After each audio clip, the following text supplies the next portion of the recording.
ese noviazgo duró menos que un merengue a la puerta de un colegio, ¿no? Say hello, America. We are part of the new USA. Hi, everyone. Hey. This is the Qué Pasa podcast. And today, Danny and I am Mimi, in case you haven't met me yet. Danny is my son, or I am his mother, whichever way you want to position that. And we're here to watch along with you with Qué Pasa USA. And the episode that we are going to talk about today is episode 3, and it is titled Los Novios. Dun, dun, dun, dun, dun, dun, dun, dun. This is an episode that really explores, particularly in the 1970s, the double standard that existed in the Latino community, particularly the Cuban community, but all Latino communities, and I think probably still to some degree prevalent today, where the family was worried that Carmen was studying too much and not really focusing on getting a boyfriend or forging her future by looking at potential husbands down the road. ¿Cómo que if you get married, tú te vas a quedar solterona? Whereas for Joe, it was more about play the field, be a man. Oye, Joe, te estás acabando, ¿eh? This is an interesting episode for me because it's actually one a little bit more divorced from my lived experience. By the time I was coming up in Miami, I don't know, 20 to 30 years after this took place, it's not like all of it was different, but a fair amount of it was. So it's more interesting to me as a bit of a time capsule, like a historical relic, but some of it did persist. So, for example, when it came to that conversation between Pepe and Joe about double standards when it comes to men and women or boys and girls, right? Talking about them as teenagers and what the expectations are. The idea that Joe would play the field. It's good for a man to play around, you know what I mean, eh? The idea that Pepe would see in Joe a surrogate of himself and sort of inappropriately impose some of that on him. Don't tell your mother, but when I was your age, I was a real playboy. That sort of thing, I think, is timeless, you know, for a lot of people. But a lot of the specifics are not. I want to get a good education. Yo quiero prepararme. Pues prepárate.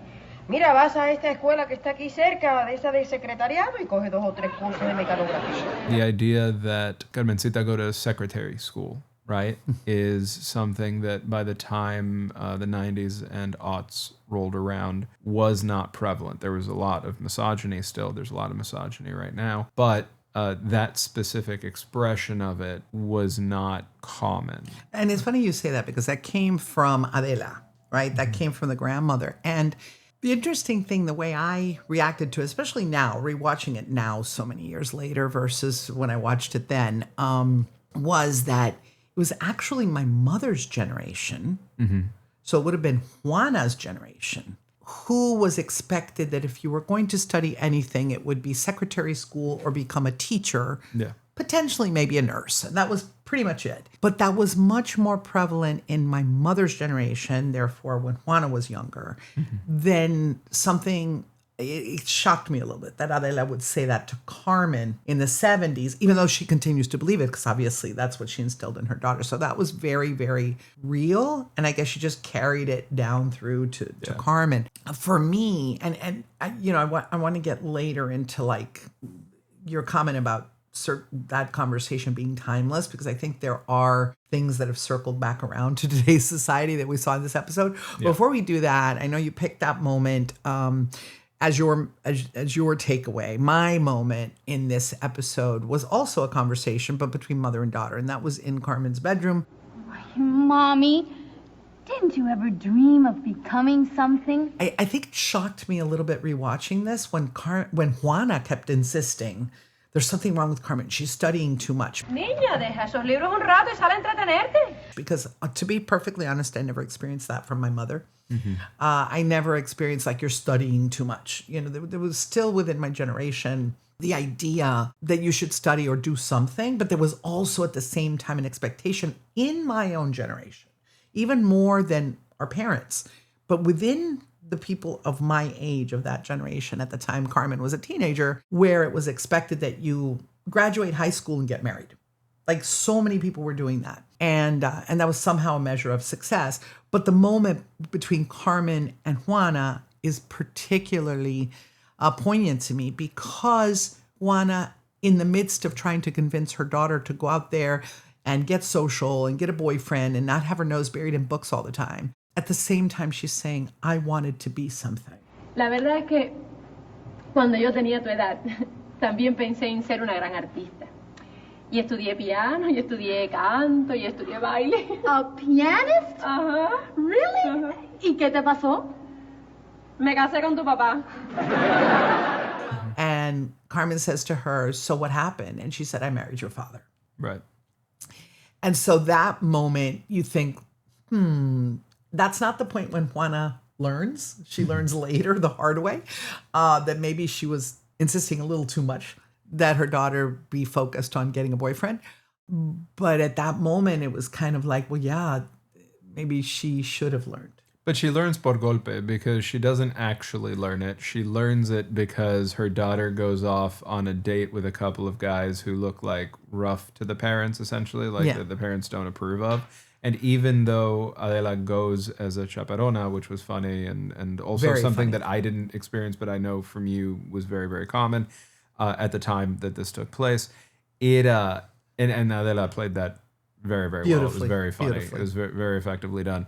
The funny thing is, from what you've told me about Velia was so not Adela in real life. Right, Right? It was, that it makes it even funnier to watch her be Adela. Yeah. So convincingly, and then understanding that in reality, this is like an incredibly talented dancer who's an incredibly talented actress. Very who had strong a woman. very independent life, right? Would not have listened to this kind of nonsense, right? Herself. Playing that person with so much heart.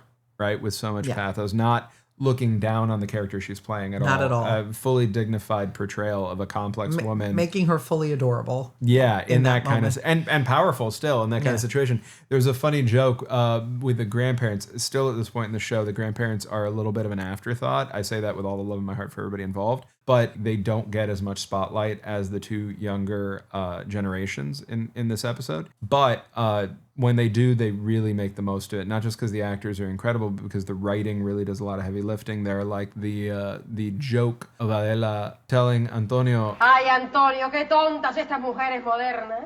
No gustarles que los hombres la malcríen. these young women don't know what they're talking about, not letting their husbands spoil them. Right. Was really great because it was very knowing. It was very self-aware. The two of them were in their power in terms of embracing what their worldview was and the choices that they made in their lives, even while acknowledging that the world kept moving, right? And I would read knowing where the creators of the show were coming from, and also even just looking at the text and the portrayal on their faces, like on the face of it, right? Meaning the face of the text, the face of the portrayal. I was able to read that there is commentary in that, right? So there is the understanding of, yeah, they're gaining new things, but what are they giving up, right?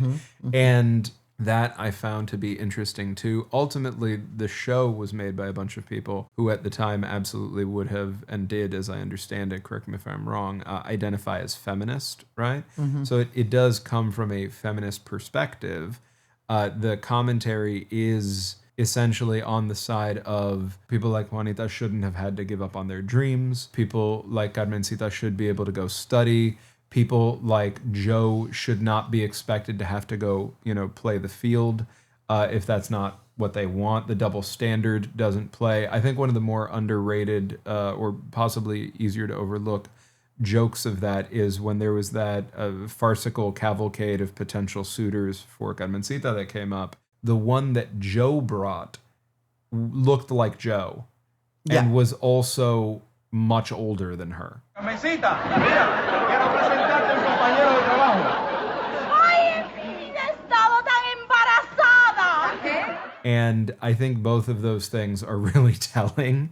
One in a weird, like, whatever the I guess Electra way, whatever the comparative for Oedipal, right? I think would be the Electra way. All right, the one that you're talking about, the one that Pepe brought. The one Pepe brought. The one is that not what I said? I said the one that Joe brought. I'm sorry, Pepe. The one that Pepe brought was much older. Was much older than the others and looked like Pepe. Yeah, right? like a young Pepe. Like a young Pepe, which obviously was the joke. But then on top of that, the fact that he was much older, and then this idea of having to get married out of college, but then also him telling, on the thing that I was spotlighting, telling Joe to play the field and make sure not to get too wrapped up, too serious, too early.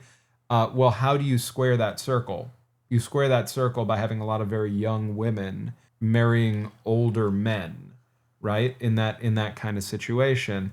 And that, I think, is what was being interrogated with that. No, and let's talk about, now that we're on that subject, the moment that Sharon walks in the door ready for her date. And Antonio and Pepe both react in ways that they find her attractive, which by today's standard, I don't remember in this, again, with all the love and respect I have for these actors who are incredible and for the writing, in that moment in the 70s, it totally tracked.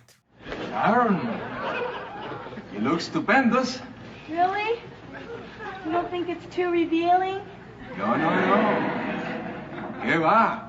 Perfecto. You know, if it's not my daughter, and I think that's the message, if it's not my daughter, it's okay to wear something a little bit more revealing and find her attractive. And I think that was the intent. Yeah. But in this moment, I was like, oh my God, these older men are like creeping out on me because I'm now in this day and age. It's 2026. Right? But I know that at the moment, it was kind of like, that's the message. If it's not my daughter, look sexy, look this, look that. But the second Carmen came out with a much more modest tank top, which, by the way, was absolutely what everybody wore back then, she was ordered back to her room to cover up. Carmencita, ni pienses que vas a salir a la calle así. Ve a cambiar. Go change. You're not going out like this. So I think that was also a double standard that was being explored, is like being very overprotective about your own daughter. And then yet, when push came to shove and the guys showed up, they were protecting both Sharon and Carmen. Because talking about zingers, Antonio's one-liner, hilarious. But it's his way of saying, you're going to go with a chaperone because you're not going to get away with what you think you're going to get away with. You're not going to be able to take advantage of these young girls. Because those were older guys also who they were going on that date with. So that age difference was a consistent thing. I think comparably on the subplot that Joe had, where he was dating, I forget her name now, but... Elenita. There were some jokes in there about her, but I think the primary driving force there were the jokes about the overbearing mother who was trying to do essentially what they were trying to do with Carmencita, but made it like through a funhouse mirror, right? Yeah. For them to see like, oh, what you're doing is ugly, actually, right? And the way that she was fetishizing Joe to some degree, right? Which they made a joke about too. Yeah. I think it was Antonio also who made a joke about like, Pero la vieja lo quiere para ella o para la niña. That I found very compelling also, because there is a thing that happens a lot of times when older women, and I think this is a part of the same patriarchal structure, right? Where a lot of these older women will be trying to facilitate matches with their daughters or I guess younger people in their families or whatever. And there is a way in which they are projecting their own frustrated wants and needs onto those situations in ways that can be inappropriate, not just because they're overbearing, but because honestly, that's also a little creepy, right? like the stuff that the two older guys were doing, like that was also creepy. And that I think would have been commentary to some degree consciously done at the time too, in the sense that the parallel was conscious.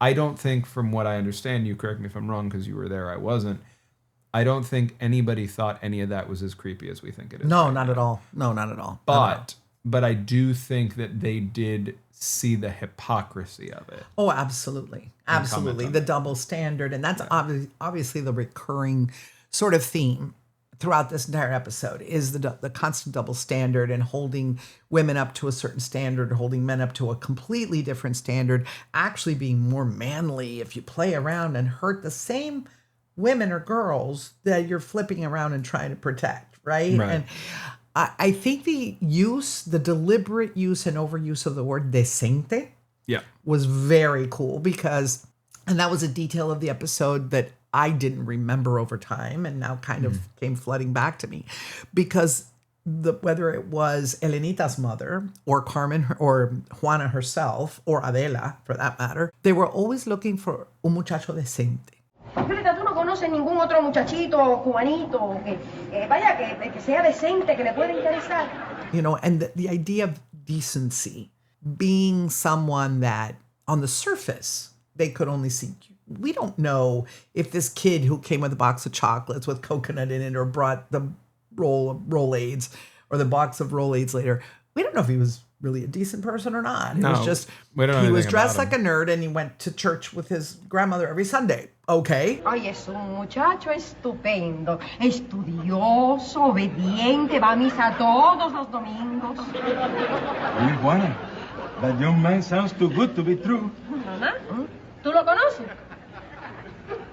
No. So part of the commentary that I picked up on when it came to that, watching it now, tell me if this resonates with you or not, was that Adela in particular, I think the commentary, the way that Velia played it in particular, was that it didn't matter who he was. No. It didn't matter who he was as long as he was Cuban, number one. And from a decent family. Decent Cuban family. Yeah, decent Cuban family. And then, presentable, whatever she would consider to be presentable. Buenos dias, Carmencita. I am very pleased to meet you. I hope you like coconut. ¡Qué fino, verdad? He was wearing a nerdy outfit, but it was fancy. It was formal, right? And it was relatively demure for a guy. I mean, whatever the equivalent of that and is. And she didn't care. She didn't care if he was attractive. She didn't care if he had anything in common with Carmencita. Right. None of those things. Any of that. Yeah. Just Cuban and from a family that's not going to embarrass us. And it's a plus if I happen to know his parents or his grandmother. So in Adela's case, she was friends with his grandmother.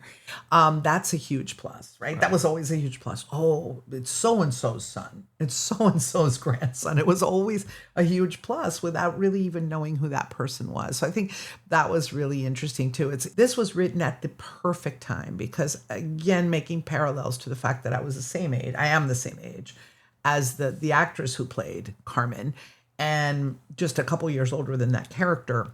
This was a time when people like me were looking to go to college. I mean, I went to college, but my generation was looking to go to college, but still kind of stuck in that even peer pressure, not even so much parental pressure, as I mentioned before, but the peer pressure of, oh, but wait, I graduate from high school at 17 and then I get married.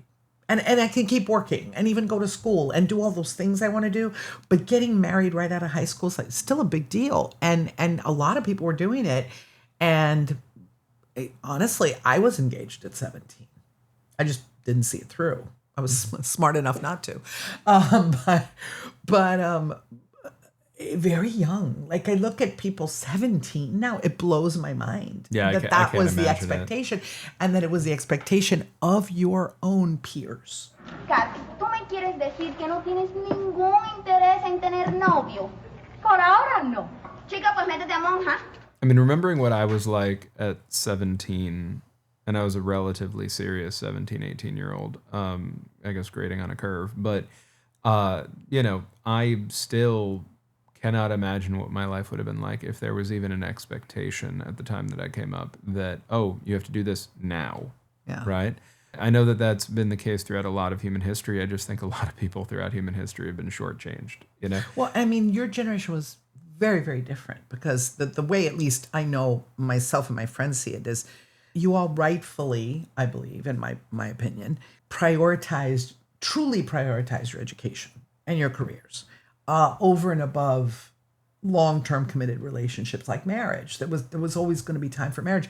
So many of you wound up getting married in your 30s not in your 20s, right?